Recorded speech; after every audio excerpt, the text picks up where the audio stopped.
I think because I had reflux and I lost my voice for 8 years and 23 different doctors couldn't figure it out, and I've been able to help a lot of clients improve acid reflux type issues, I get a lot of questions about reflux. And so in this video, I want to help you understand the difference between acid reflux or GERD and silent reflux or LPR, and give you some steps you can take to improve the situation. Let's jump in.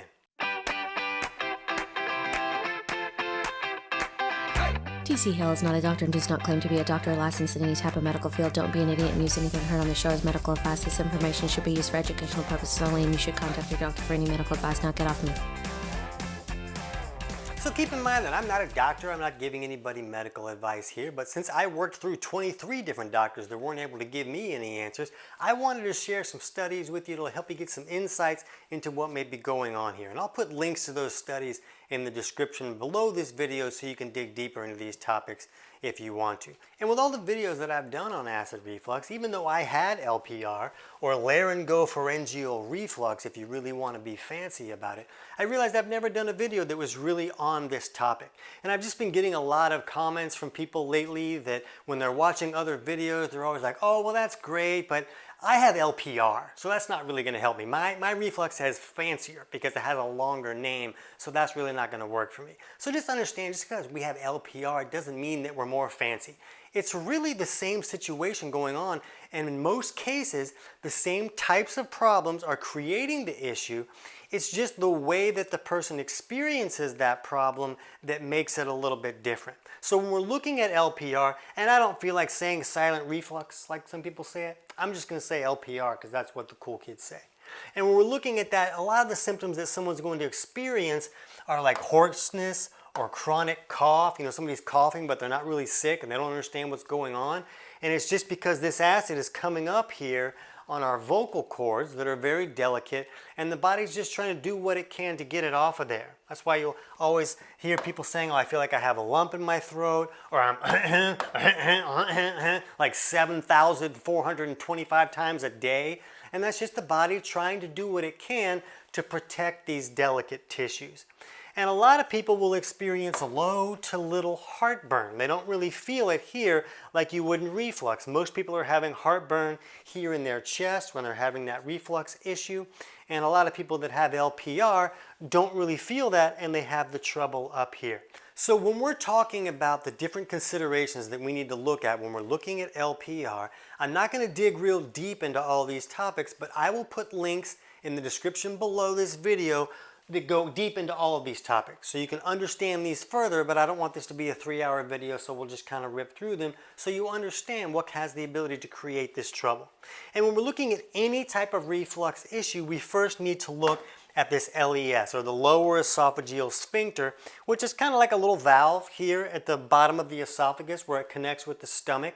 And it's supposed to open up when food comes in, and then it's supposed to close when we're acidifying that food so that the acid doesn't come back up. So the problem is that that valve is triggered by stomach acid. So if someone is not making enough stomach acid, it's not enough to trigger that valve to close, and then the small amount of acid they have is going to come back up and it's going to burn them. So there's a lot of reasons that someone would not be making enough stomach acid, and it's very, very common. So when we're looking at reflux, it's usually not from too much stomach acid like advertisers want us to believe. It's from a lack of stomach acid. Not enough to trigger this valve to close, so then the small amount is coming back up and burning them.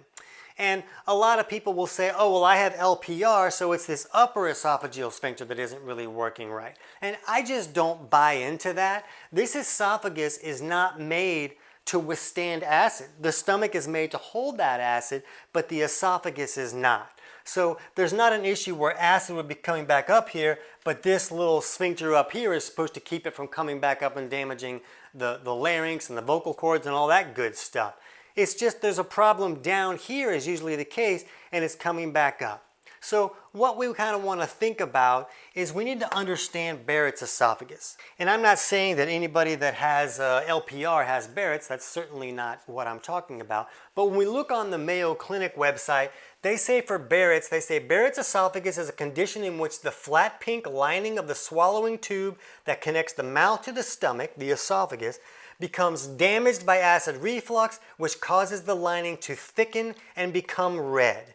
And they say, curiously, approximately half of the people diagnosed with Barrett's esophagus report little, if any, symptoms of acid reflux. So when we're looking at this situation, when they say that Barrett's is this stuff getting like red and inflamed and thicker, a lot of people view this as the lining of this tissue here is changing its structure to protect itself from that acid. So if it becomes thicker, then it's not really going to damage. The acid has the ability to eat through this because this is protein and our stomach acid is made to break down protein. So if it's just coming up here, it would just digest a hole right through there and then your cheeseburger is going to leak through your esophagus all over your body. So the body doesn't want that. So it seems that it's changing the structure of these cells in these tissues to make them stronger and able to withstand that acid that has been coming up for quite some time now. So that would make sense as to why someone would not feel heartburn here. If this is where most of the acid is coming up and these tissues have changed, now they're really not going to feel that heartburn.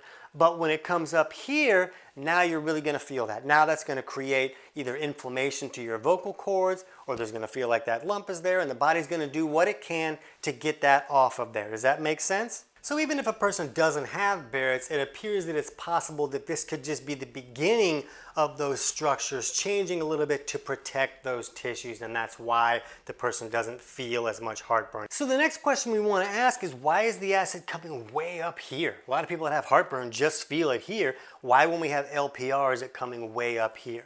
And I think it has to do with the ability to push that acid back up. So when we think about that, we want to look at things like some type of overgrowth of bacteria or yeast, mold, fungal, some type of varmint in there, either in this stomach or in the small intestine. And when there's an overgrowth there that really shouldn't be there, we shouldn't have bacteria in the stomach or the small intestine, not very much anyways.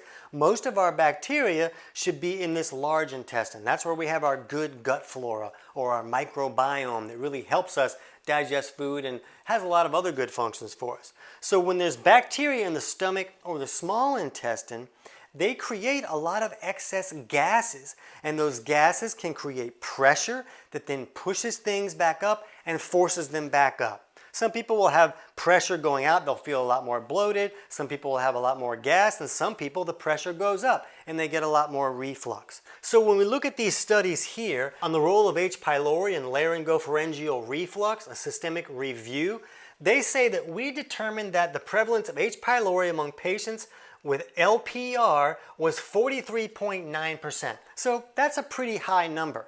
And then when we're thinking about, well, maybe some of the people had SIBO, maybe that was pushing up from further down in the intestinal tract. And this study here on small intestinal bacterial overgrowth is associated with laryngopharyngeal reflux symptoms, severity, and impaired esophageal mucosal integrity. And they said that they found a very strong correlation between people who are dealing with SIBO and LPR. So you can see that the issue that's creating it from person to person could really change. Maybe it's an overgrowth here, but maybe it's an overgrowth here. But it seems like a high percentage of people dealing with APR from these studies were either dealing with this SIBO issue or some type of bacterial overgrowth in the stomach that could be forcing pressure back up and allow that to really come up.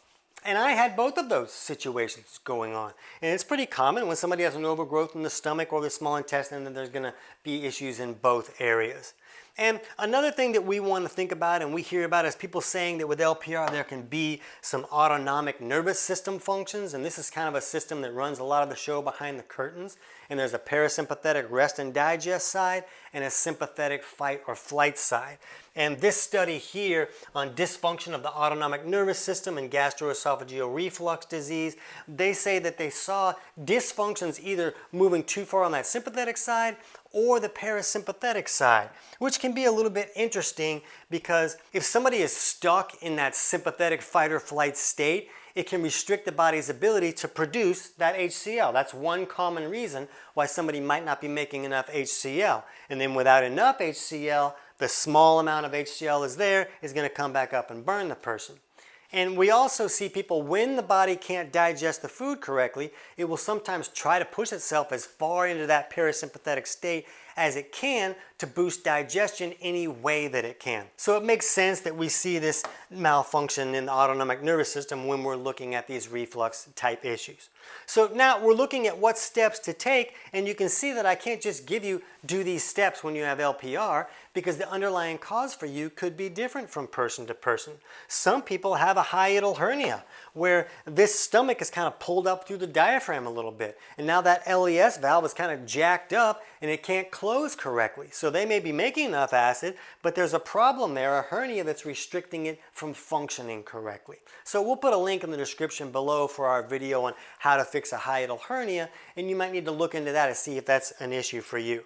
But one major step that everybody really needs to look at is fixing any digestive malfunctions. Whether someone has stomach acid that is too low, or maybe their bile is not flowing from their gallbladder correctly, it became too thick and sticky to flow correctly. So if you're not sure how your digestion is doing, I'll put a link in the description below for my book, Kick Your Fat in the Nuts, and then chapters 3 and 4 will walk you through figuring out which aspects of digestion may not be working correctly and steps you can take to fix those.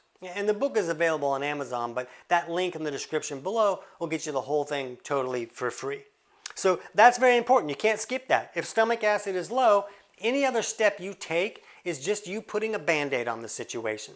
If the small amount of acid here is coming back up and burning you, you can take all of these remedies that you want to try to cover up this acid. It's not going to fix it. I spent 8 years doing this. Believe me, it sucks. You really want to fix the underlying cause.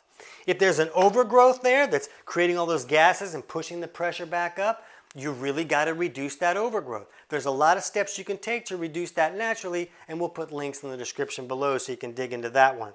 The hiatal hernia we got to cover, and if somebody has an autonomic nervous system malfunction where maybe they're either really stressed in their life or their body is really stressed and they're pushed way too far in that sympathetic state, you really got to fix that so that the body can start making HCl again. Now, a person can take steps to acidify their stomach, like taking betaine HCl. Some people might be able to use a little apple cider vinegar, but most people need more significant help than just apple cider vinegar. That's just going to help somebody if they just need a little boost. Most people need to use betaine HCl, but we really want to fix things that are restricting the body's ability to make its own HCl, so it'll go back to working the way that it's supposed to.